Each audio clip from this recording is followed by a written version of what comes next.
This is the Wealthy Wednesday radio show with your host, Luci McMonagle, a money manifestor, coach, and public speaker who's on a mission to helping you create more wealth in your life and business. This show will inspire and empower you with various topics and has expert guests. Let's welcome your host, Luci McMonagle. Welcome to the Wealthy Wednesday radio show. This is your host, Luci McMonagle. I'm an abundant success coach, and I am here to empower professional women entrepreneurs like you that are ambitious, conscious, and determined to make a difference in their world. I would love it if you would go to our Facebook page and like it at facebook.com Wealthy Wednesday Radio. Again, our Facebook page is facebook.com Wealthy Wednesday Radio. Today we have an award-winning author and who's been a Huffington Post contributor. Her name is Forrest, and she has written several inspirational and motivational books covering a range of self-development, healing, and empowering topics. With a background in social work and counseling, she works with people who have fear and anxiety about public speaking and performing. This is such an exciting day. So let's give a warm welcome for Liberty. Welcome to the show, Liberty. Thank you very much, Luci. It's a pleasure to be here. I am so excited that you are on the show today. And you know, public speaking is such a fear point for so many people. And a lot of people, they would rather, face climbing on a mountain or scaling a cliff than do public speaking. I've heard a lot of other rumors on what people are willing to do in lieu of public speaking, but that's just the short of it. And I'd like to know, could you tell us a little bit about your journey and what brought you to this type of work? Well, you're absolutely right about it being a real issue for people. And in fact, it is said to be the number one fear that people have. I mean, above fear of death and all sorts of other things. It is the worst fear. Doesn't that just surprises me? But it's very common, and I guess what brought me to this is, it's a very long process, but certainly when I was younger, I had a lot of anxiety and stage fright. I did a lot of public performing when I was a young girl and as a young adult, and it was terrible. I played the keyboards, and my fingers would stick. I would be so nervous. It was awful. And throughout my life, as you said about my studying social work and doing counseling and that sort of thing, it sort of ended up in this position where it's one way that I can help people. And also because I used to have a lot of really terrible anxiety disorders many years ago, and I know how awful it is to live like that. It's soul-destroying. It wastes so much time and energy. And so really I'm just sort of combining a lot of my life experience and my personal and professional experience and being able to direct it in a way that really empowers people. I love helping people get their message out. So if I can help speakers or business owners or performers, anyone who needs to speak to a board, anyone who's got a message that they're wanting to share, it's very important to help them get that message out. Exactly, and that's one of the anxieties that I personally have gone through is to really make my message more important than being fearful of being on the radio or fearful of being on the stage, and it's been something that I've overcome with the help of mentors and coaches also. So that's been really, really important for me to be able to do that. And it's important that we do get our word out and our messages out. And, you've gotten your word out in several different venues, and I understand you've written some books. Could you tell us a little bit more about these books? Oh, That's my passion. Well, it's probably my biggest, but one of the biggest. Certainly, I love to write. I need to write. I always say it's more important than air or food for me. Of course, when I'm painting, I guess I say that too. But the books they're all of I've got 6 in print now. I had a couple of others in print as well. I've taken them off, going to make some changes to them. But the ones that are currently in print are all to do with spirituality, with healing, teaching, inspiring, empowering kinds of messages. 3 of them are from my Soul Food series. They're sort of like the chicken soup books. They're little short pieces, 101 in each book, and so you can pick it up and open it to any page, and there's a short inspirational piece. For example, it might be something on forgiveness or letting go of the past or finding hope or finding strength, those kinds of things that people are often struggling with. One of them is a collection of short stories called The Spirit Within, and it's somewhat autobiographical in nature, but mostly just deals with some of our human struggles and looking at them from a spiritual perspective. And one of them is Meditation Essentials, and that's the one that won an award earlier this year. And that one is, I think it's 36 very small chunks. It's very small sections, a page, half a page, a couple of pages, very easily digestible for people who struggle with meditation or who have never managed to do it. They find that this book is really helpful, and there's a little exercise at the end of each section so that people can actually take what I've suggested in the section and practice it. And then the one that was the most blood, sweat, and tears is it's called The Power and Simplicity of Self-Healing, and that one's a whole topic all by itself. But it was the culmination of many years of severe illness on all levels and a lot of struggle. I even had a significant heart problem, and reached a point where I just couldn't take the suffering anymore, and I swore I was going to figure out how to fix it because, I'm sure you've heard of people who have cured themselves of cancer or other things, right? Absolutely. And I thought, well, if those people can do it, I can do it. I don't know how, but I'm going to figure this out. And then suddenly pieces of information sort of coming from all sorts of weird places.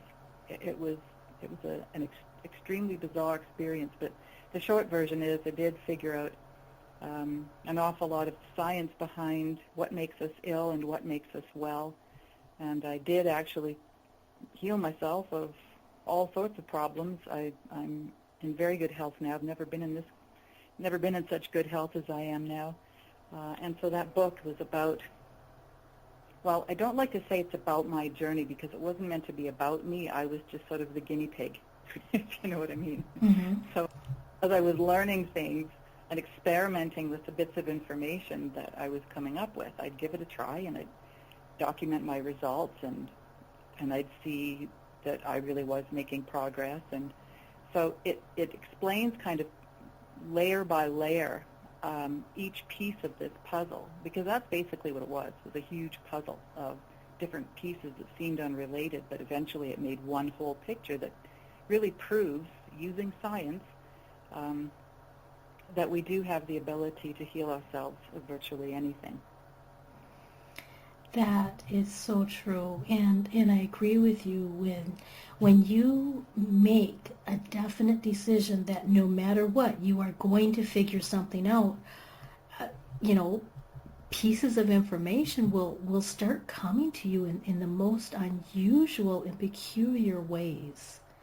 Yes. And, for me, I actually made a vow similar to that, but that was when I was very young and I was impoverished. And when I started making choices between having to eat crackers so that I could feed my son fresh fruits and vegetables, that's when I made that vow to myself that one way or another I would figure a way out of this. And all kinds of strange information started coming up. And like you, doing the little scientific tests is like, oh, okay, well, does this work? Does that work? Does this work? And being able to really document the journey has been inspiring for you to write your book and to be able to help many, many, many people to really break through the, what works, what doesn't work, and you basically shortcut people's journey so that it'll be easier for them to heal themselves and to look at the different aspects that you found. Yes. Sorry. Oh, I was just going to ask you, am I understanding that correctly? Yes, absolutely. And I mean, there's so much information in that book that I actually couldn't put everything in it because I thought I'm going to overdose people. There's tons of information. I mean, it was things like, for example, I remembered while I was going through that period, I remembered hearing years ago about people who have, they used to call it multiple personality disorder, and now it's dissociative identity disorder, I think. But I remember hearing about people who have that disorder, and there was one case in particular where one of the personalities was diabetic, but all the other personalities could have all the sugar they wanted when they were the ones that were in control at the time. And I thought that was fascinating, so I thought, well, I'm just going to check this out. Well, I found loads of documented cases of that sort of thing with people who have this disorder. You might have one that's anaphylactic when it has nuts, but then the other ones are in control and they can eat all the nuts they want. There might be one of them who goes and gets drunk, really, really drunk, but then another personality takes over and isn't drunk, doesn't feel it, but it's the same alcohol-soaked blood. And, as if that isn't cool enough, I also discovered all these documented cases of people who've had burns or scars or even tumors that come and go depending on which person is in control at the time. Isn't that just absolutely astonishing? Wow, that is astonishing, and I haven't heard about that kind of documented cases. Yep, I mean, I found amazing information that, like I said, it proves that we do have the ability to heal ourselves. And with those people, that's just purely based on what they believe. If you're the one who had the burn all over your arm from when you were 4 years old, well, you're going to see that burn. But when the next personality is in control, because for them, they're completely separate people, just as separate as you and I are. And then that person didn't have that burn, wasn't the personality who experienced it, so that burn just vanishes. It's astonishing, but it is the truth. There's lots of cases of this around the world. So this book is filled with, like I said, there's science in there. There's proof about how that works and how the brain is connected to the body and how the body receives, every cell has receptors, and we have like 50 to 70,000 thoughts every day, which is a fact that by itself blows my doors off. Yes. And every one of those thoughts is sending chemical messages to your body. So every one of your cells will respond. So if you're sending thoughts that are anxious, all of your cells are going to respond doing whatever they're supposed to do when you're in an anxious place.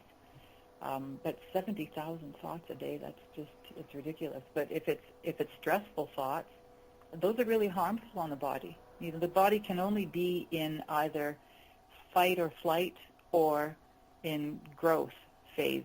It can't be in both at the same time because it's like trying to drive with the brakes on. That's true. So, yeah. So if you're constantly anxious and feeling stressed and sending negative messages to your body, I call it sending hate mail to your body when you're sending negative, anxious thoughts, because what you're doing is you're damaging your body. It actually causes massive illness. Ongoing anxiety can actually kill you. Absolutely, and that is very true. And going anxiety, and going stress, frustration, and a lot of the negative emotions that we obsess about, or we've been taught to obsess about, they really wreak havoc on our ability to function physically and emotionally. Yeah, they do. And so this book is loaded with a lot of the detail about those kinds of things. And, it's more than that. I mean, certainly there is the mind-body connection, which is paramount when you're looking at healing. But that was sort of part of my problem, is I had become really disconnected from all the other aspects of my health. I mean, I still ate a fairly healthy diet, but wasn't paying as much attention as I should. I'd kind of, I would say, if I could have divorced my body, I would have done, because I was so angry with it all the time for not working properly. But then when I look back, I had 3 decades, going back to my earliest childhood, well, my earliest existence on the planet, was loaded with anxiety. I grew up in a very abusive, hostile environment. And by the time I was about 8 or 9, I was having panic attacks, waking up at night and shaking in my bed and thinking I was going to die, and it was awful.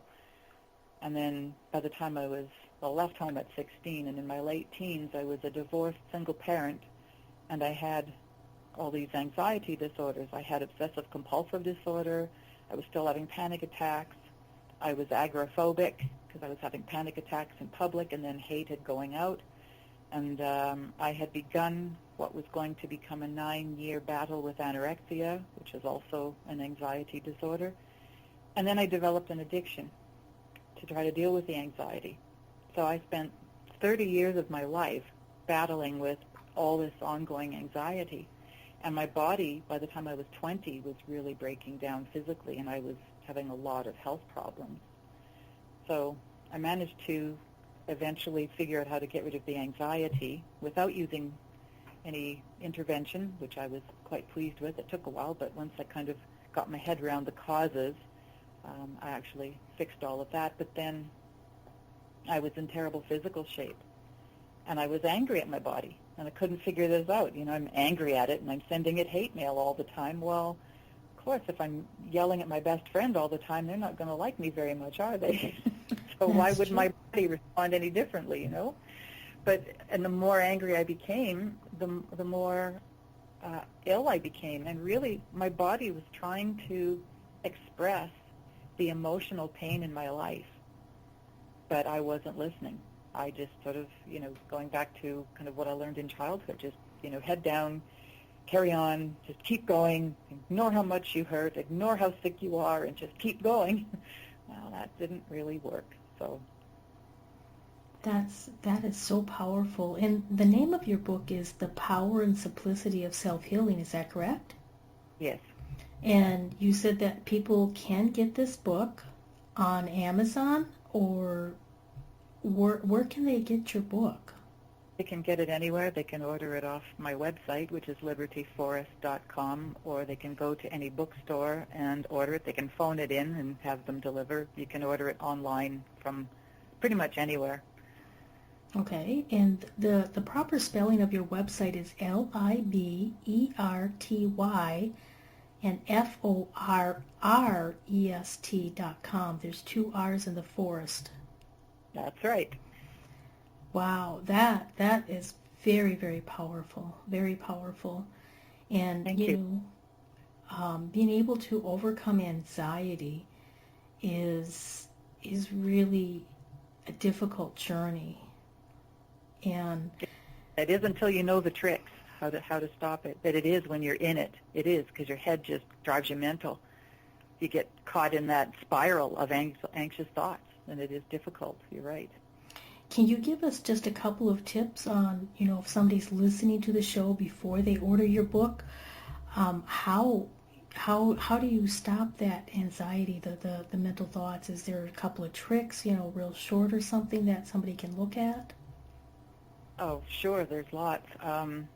First, I just want to clarify, the book isn't just about anxiety, just in case that's how I was coming across. It's about all kinds of illness, but in looking at how to stop anxiety, one of the most important, this was the first piece for me that really made a big difference. When you're in anxiety, when you're having a panic attack, for example, it feels like your heart's going to explode. You just feel like it's going to go faster and faster and faster, and you feel like it can't do that. You think it's going to you're going to have a heart attack or it'll explode or something. And then because you get really tense, you don't breathe properly, so you start to hyperventilate, which then makes you really dizzy, and then you start to think you're going to faint, and then the more you think you're going to faint, the more you hyperventilate, and the worse it feels. And then you start getting tingling in your hands and your feet, and then you think, there's something wrong there, and it's a terrifying thing, and the more symptoms you have, the more anxious you get, and the worse the symptoms get, and then you're stuck in this chicken and egg thing. So the first thing that really made a difference for me was doing some research and discovering what happens in a panic attack, physically speaking, and can your heart really stop? Can you really faint? Can those terrible things that you think are going to happen because of the panic attack really happen? And they can't. So you won't have a heart attack. You won't faint. There isn't anything to really fear physically. So knowing that and just sort of letting my body do what it was doing, just sort of going with it and understanding that the more anxious I became, in fear of these symptoms and developing into something life-threatening, if I could just go, well, okay, I'm just feeling anxious for now, and I would just get up and I would just pace with it and, walk off that adrenaline, maybe put on some music that I loved. And I just sort of allowed it without fighting it. Because when you fight the anxiety, it makes you more anxious, and then it makes the symptoms worse. So telling myself, it's okay, you're just going to be dizzy for a little while, just breathe deeply, those kinds of things. That was the first piece that really made a difference. And then on mentioning breathing deeply, that one is huge. Just really, and it might not happen in the first breath or the first 5 or even the first 10, but if you keep just focusing on taking a nice deep breath and then just relaxing with the exhale, and you just keep working at it, eventually it helps. That helps the hyperventilation, helps to just calm, just focusing on your breath. So those are 2 really, really powerful things that can stop a panic attack in its tracks. Wow, that's really, really a good tip. And a lot of us, we honestly, when we're going through the anxiety attack, or when we're going through the dizziness or the hyperventilation, we're not thinking about breathing. We're thinking about, oh my gosh, oh my gosh, oh my gosh, and all this other stuff. But just taking a moment and catching yourself, with the music, like you said, putting on your favorite music and telling yourself this is going to pass, this is going to be okay, and breathing in deeply is so key. And it's not just for anxiety. In my experience, you can use it for a lot of different areas in your life to, reduce stress, and to, to start meditating, or to just, feel good about life is breathing. Absolutely. And rhythm. Then rhythm is really, really good for settling, as you said, with stress and other things as well, but certainly with anxiety. And that's one way that music can be good. Rocking is good, but just the rhythm of breathing and just focusing on that breathing in and breathing out. Or when you're walking, really focus on the rhythm of your footsteps and make it something kind of slow and steady as you walk through your house, and just taking a deep breath and make a rhythm out of it. And it takes your mind off the crazy thoughts, the what if I die, what if I die, what if I die, and all of that. It just, if you just keep refocusing, you sort of think of your brain, or not your brain, but your thoughts as a spoiled child running off a path all the time. You're going for a walk, and the spoiled child just keeps running off the path, and you have to keep yanking this kid back and saying, no, stay on the path, and just refocusing. That's what it's about. And eventually, you train your thoughts. It's just discipline for the thoughts, and it really makes a difference when you're in that panic and anxious place. Wow. And you actually use your experience on being able to overcome anxiety yourself by specializing in helping speakers and performers from all over the world to conquer their anxiety so that they can become more confident while they're on stage. Yes, it's a wonderful thing to be able to do that. wonderful to help people in that way. And because I've lived it, as I said, when I was really, really young, I know how that feels. And then learning all these things I've learned about anxiety. And I mean, there's a lot that goes into anxiety. Where does it come from? What are its roots? It's one thing to deal with the symptoms. What I help people do is also look at the causes. And that's where it gets to be really rewarding as well, because it also ultimately will always impact the rest of a person's life, not just that on-stage thing or at a board meeting or wherever it is they need to be speaking publicly. It ends up creating change in many other aspects of their lives, because we dig deep to look at what the reasons are, what's been causing it, and then doing some healing around that. And often people who have public speaking anxiety have certain other fears or beliefs that are shooting them in the foot, really, and impeding progress and helping to hold them back, which, of course, we don't want. So we look at those things as well. Well, that's fabulous, Liberty, absolutely fabulous. So your special skills for helping public speakers and people who have stage fright and performers is to really help them be successful by looking at their, potential reasons on why they have anxiety, looking at the core of that anxiety, and looking at other aspects and how it translates into other areas of their life, and then being able to heal them on Yes. a deep level. Yes, and I'm also a hypnotist, and for people who want to use it, I offer that as well. And then also I'm a meditation instructor. And I don't know what it is.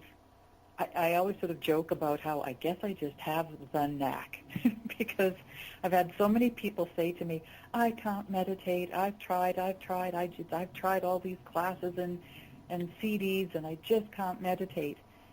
And every single person who's ever come to me and said that has walked away after the first session and gone, oh my goodness, that was so easy. Every single one. So I don't know what it is. I guess maybe because I struggled with it myself for years, and I finally figured out some tools, I guess, or some ways of looking at it that really helped me. So I have, a bag of tricks, I guess I would say, to help people with anxiety, but certainly those are a couple of them as well. And the background in social work and counseling, that's huge because, yes, it does, as I said, it impacts marriages, relationships, all sorts of relationships, family, extended family, children, because when we're anxious, there's a reason for that, and it often is doing a bit of sabotage in our lives. We can be a bit self-destructive, can't we? Oh, absolutely. We can be very self-destructive, and the sad thing is a lot of times we're not even aware of some of the self-destructive behaviors or self-destructive thoughts or even self-destructive words that come out that prevent us from seeing it. It's almost as if we have filters that prevent us from really seeing that at times in our life. Not all the time, but at a lot of times that does happen. Well, you're absolutely right. In fact, they say about 90% of what we believe is not known to us, our beliefs, 90% of our beliefs. And your beliefs are the thing, I always call them like the operating system. They're like this hard drive running in the background of your life. And our beliefs are formed from our experiences in our lives, and then we sort of draw conclusions from those experiences, and then we deposit them into what I call the bank. It's like our subconscious is like a bank of and those beliefs are what are behind every single thought you have and every choice you make, no matter how small it is. So all of those self-destructive things that you're doing through the day when you're making the terrible food choices or other things, or the good choices, whatever's going on, whatever decisions you make in your life, these beliefs are shaping your thoughts. Your thoughts will shape your choices, and your choices shape your life. The beliefs are everything, but we don't know what most of them are. So that's one of the things that I tackle with people. And, you know, it's funny. We think about, for example, if somebody let's say you grow up in a home where nobody ever hits anybody, there's no violence or anything, and then you grow up and you're in a relationship and your partner hits you. You're going to be probably shocked, upset, angry, hurt, might go to the phone, call the police, pack a bag, and leave. But if you are someone who grows up in a home where that's normal, and then you're in a relationship and someone hits you, well, you might be annoyed or something, but you probably won't really react, won't really do much. And we tend to think that the slap equals the response, right? The slap, and then there's the I'm calling the police. Well, it isn't like that. Just in a nanosecond in between the action and the consequence is a belief about the action. So when you believe that that action is worth staying or leaving or whatever it might be, that's what will create the response that you choose. That is so true. That is so very, very true. Most of us around thinking, I just do these things and I don't know why I do what I do. It's only when we start to really investigate what we believe, that's when we start to understand ourselves. That's true. That's so very true. And really investigating ourselves is actually, I call it to be honest with ourselves. It's one of my 10 keys to unlocking six figures. Is the first one is to figure out where you are so that you know where you're going. And if you're not aware of what beliefs are going on inside of you, if you're not aware of why you make this choice over that choice, it makes it really difficult to navigate to success. Exactly. Yeah, if you don't understand why you're doing what you're doing. Well, Dr. Phil puts it so sweetly. He says you can't fix what you don't acknowledge. Exactly. Exactly. We're going to be taking a short break to honor our sponsors and just to make sure that everybody is aware that you have the power and simplicity of self-healing. It's a remarkable story of overcoming significant debilitating ailments that has changed your life and has helped change many other people's lives. And the people can get that at your website at libertyforrest.com, and there's 2 R's in Forrest. Great. Fabulous. We will be back shortly.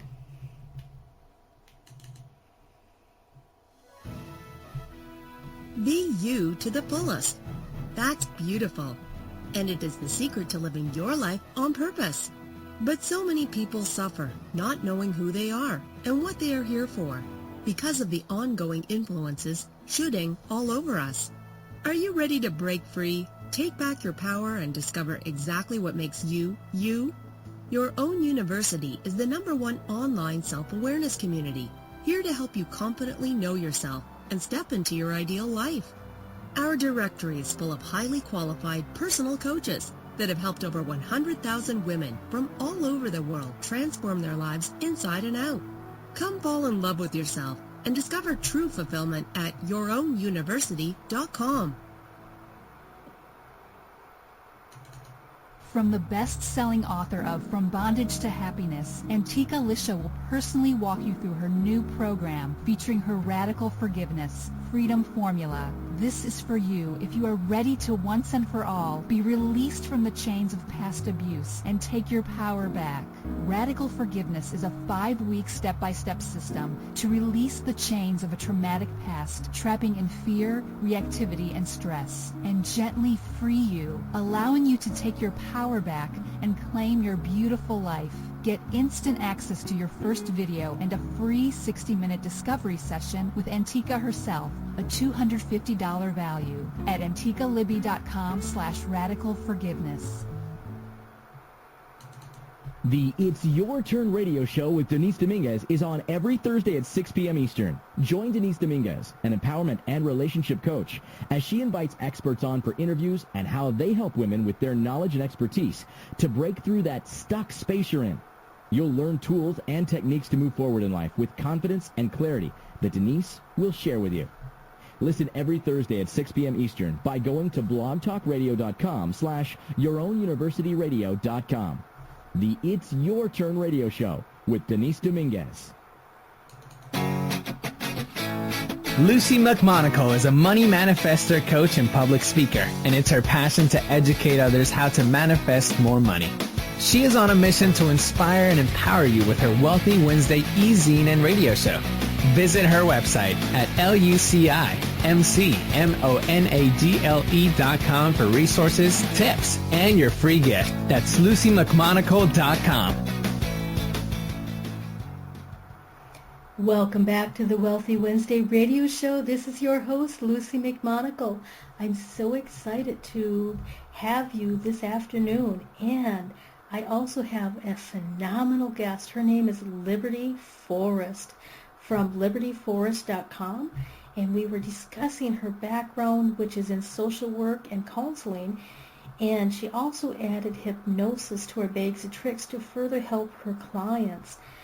She empowers public speakers and others who have stage fright with her special skills, and she also does coaching. Welcome back to the show, Liberty. Hi there. Nice to be back.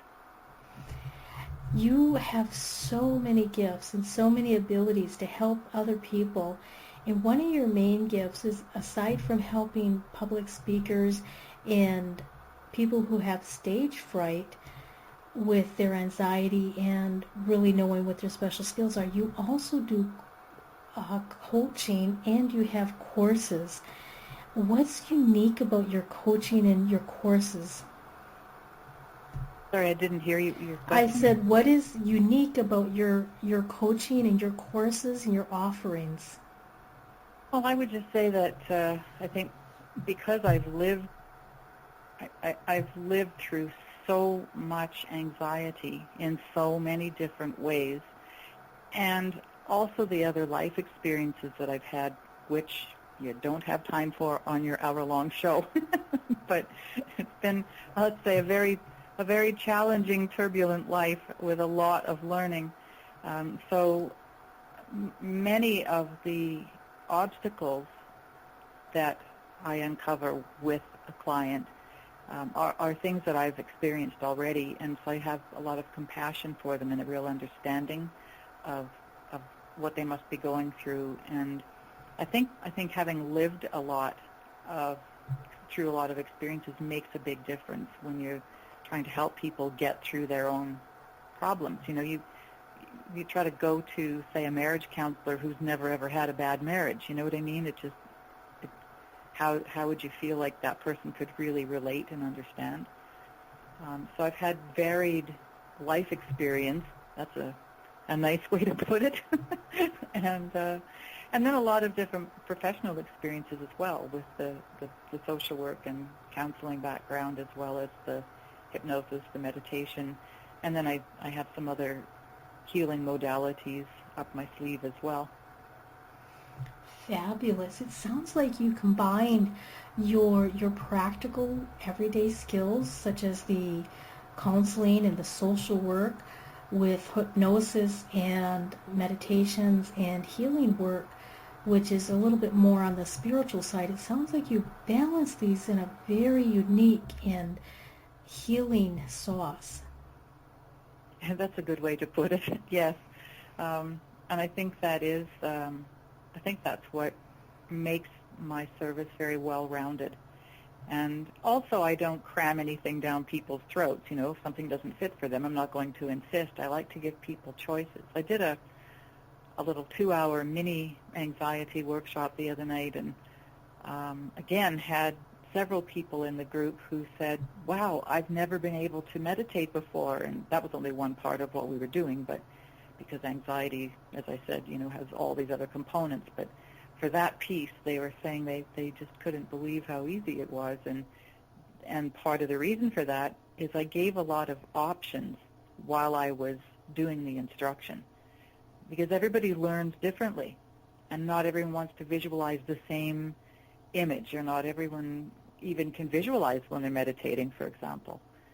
So I really like to listen to people and understand them. I'm really big on understanding, just in general. I love to know what makes people tick. I don't like superficial chit-chat a whole lot. I really want to know, who are you? What really makes you tick? Why are you the way you are? What makes you feel the way you feel? And really reach a place of understanding, which I think is central to why I'm successful with helping people. Wow, that is amazing, and really being able to tie in your spirituality and your spiritual foundation into your work is one of the cornerstones that many people are discovering.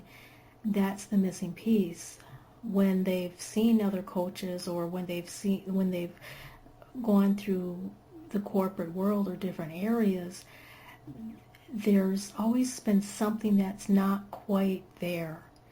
And with the new women that are bringing this to the forefront, we're finding the nurturing and the balancing that's necessary for a rounded practice, or a rounded life, or a rounded coaching practice.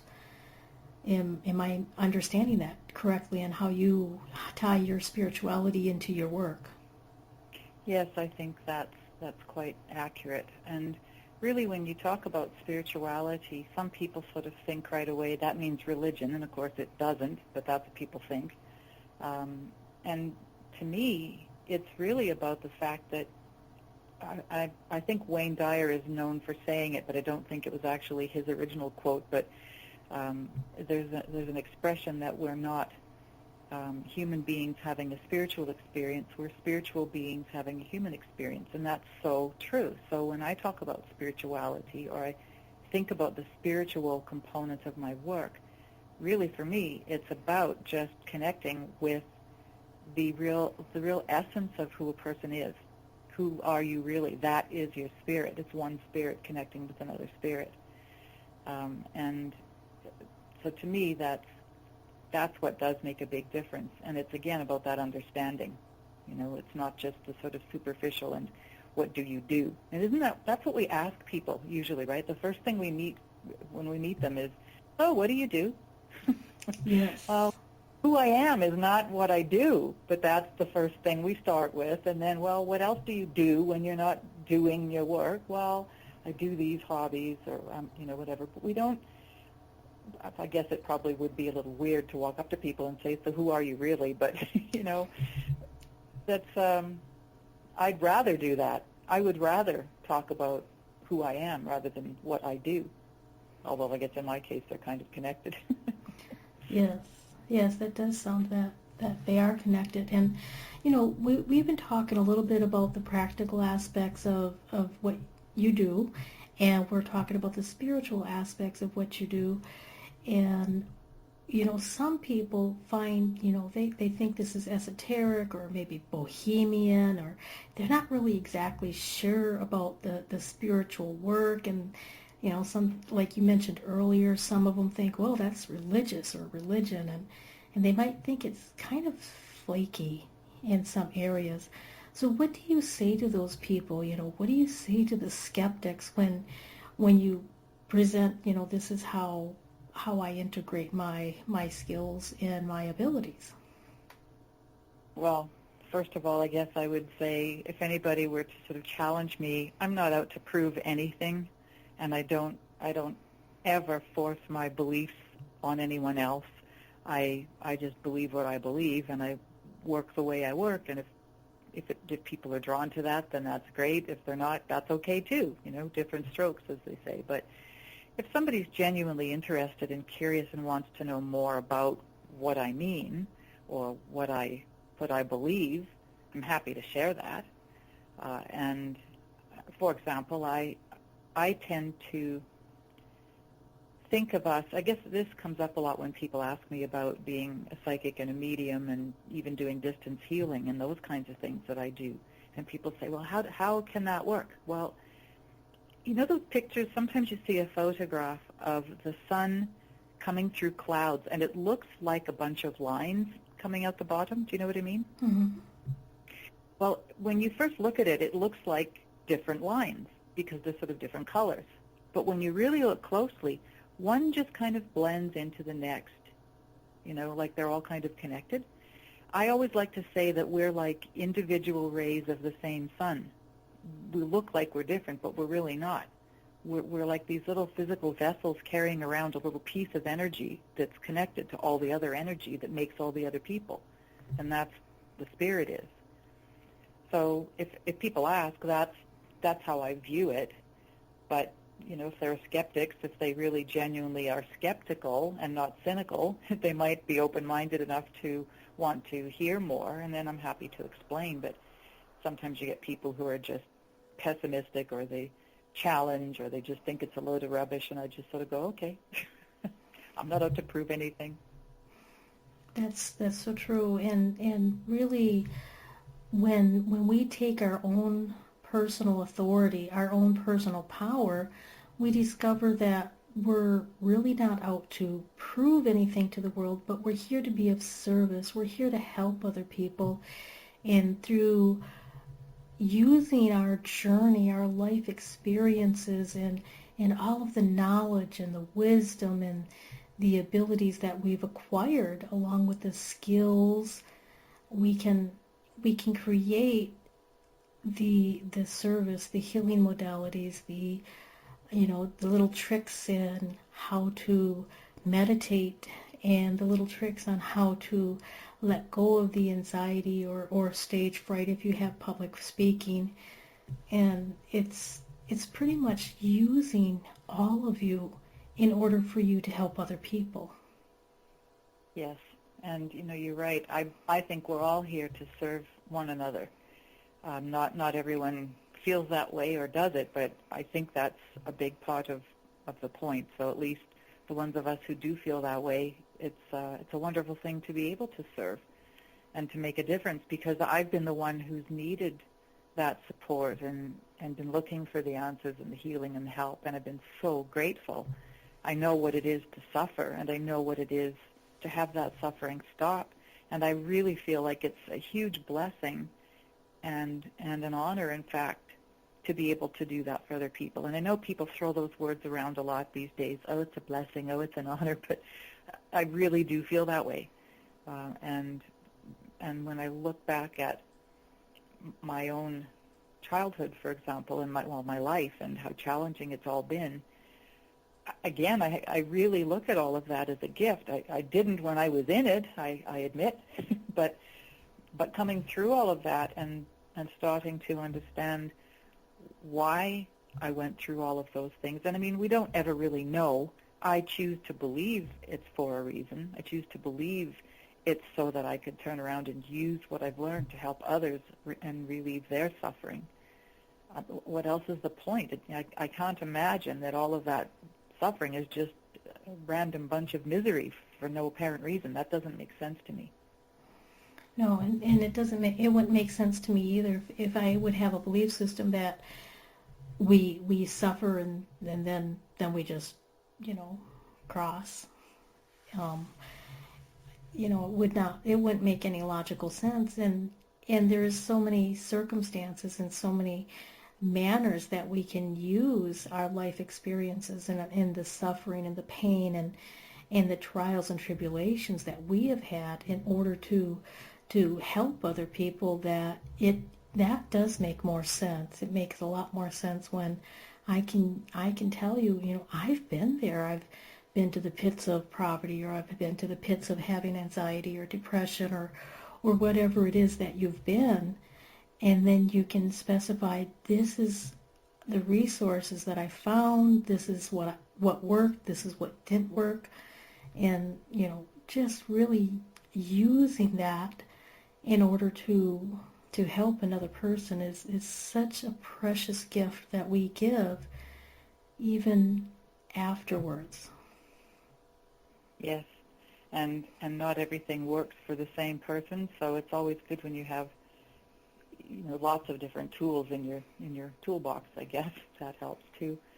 But I think too, we hear scientists always talk about how there's order in the universe. There's order, and then I guess that has to, for me, I have to apply that to the problems in our lives as well. Like, again, there has to be a reason for it. It cannot just be random. They always say there's nothing random about the universe. Okay, I don't know about the universe, but I know about my own life, and I need to make it make sense, I guess. I'd rather think of it that way. It doesn't really matter at the end of the day as long as I use what I've learned, but that just makes all the miseries a little easier for me to deal with when I hear about the suffering in the world. That's true. That's true, and really being able to do that. And we've been talking about service, and I think a lot of people, the reason why they feel that maybe we're not here to serve one another is they get the confusion between service and servitude. Yes. Really good point. Yes. Yeah. And then there are people who, I remember when I used to do monthly phone-ins on the BBC for about 5 years. I did psychic and mediumship stuff for the BBC, and I remember a lady rang one night and she said, "So, if this is a gift, why do you charge for it?" And I was kind of surprised. I mean, actually, it took me a long time to accept that I should.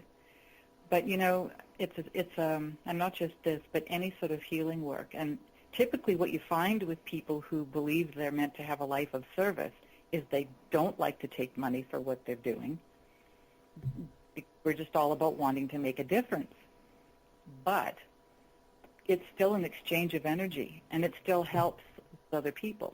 And certainly there are still times when it just feels right to do it and not be paid for it. But there's still that aspect of, well, if I help people 24 hours a day, then how do I pay my bills? It's still an exchange of energy. It's still a service. It's still a helping sort of a thing.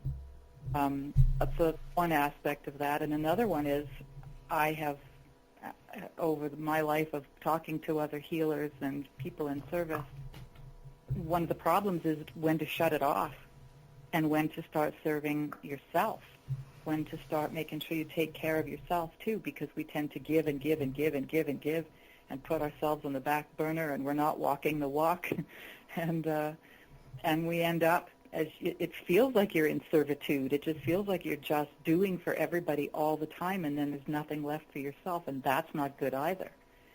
So it can really be a struggle. There are a lot of challenges to finding balance. There's that word again, right? Mm-hmm. In having a life where you know that you've been called into spiritual service. It's not an easy road by any means, but it is deliciously rewarding when you find that balance and you know how to look after yourself. And it's also about not doing things for people. I guess this would be the third piece of that issue.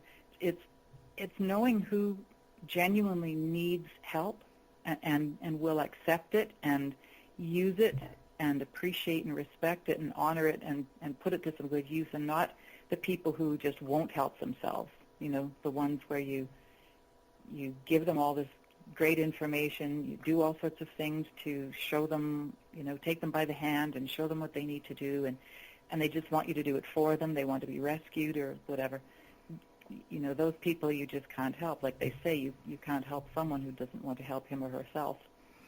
That is so incredibly true. That is so true. And I have also experienced both sides of the spectrum where helping them led them to, want me to do it for them, which, obviously we cannot do somebody's inner work for them.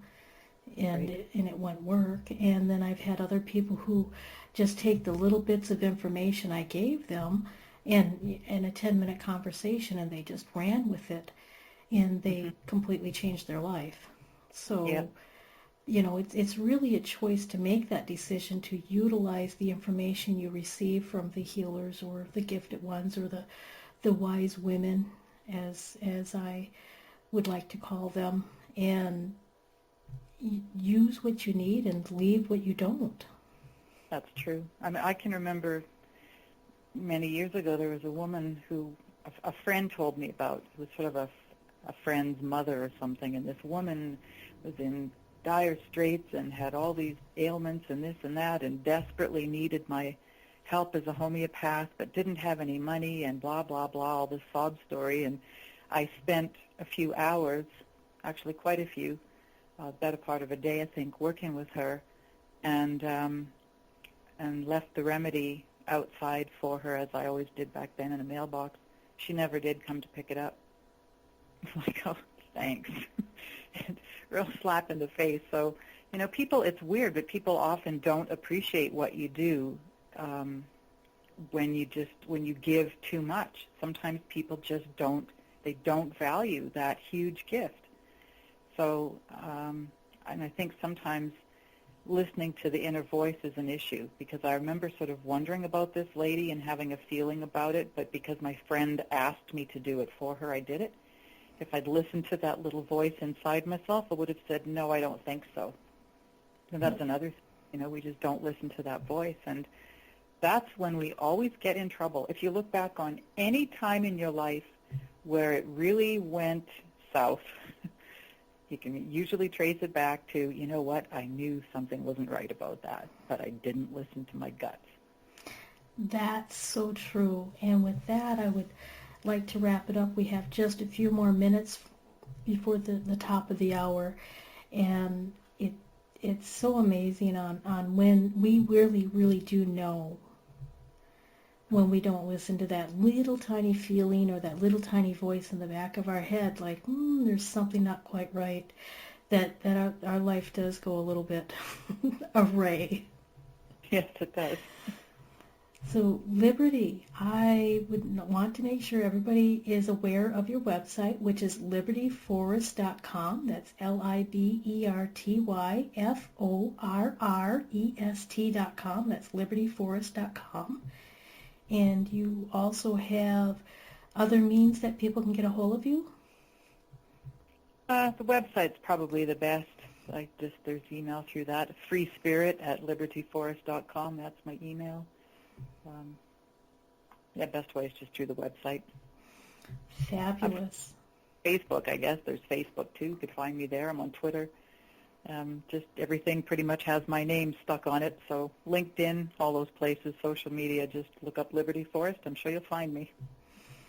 Oh, that's so fantastic. I am so grateful that you have been on the Wealthy Wednesday radio show. And I wanted to thank you deeply.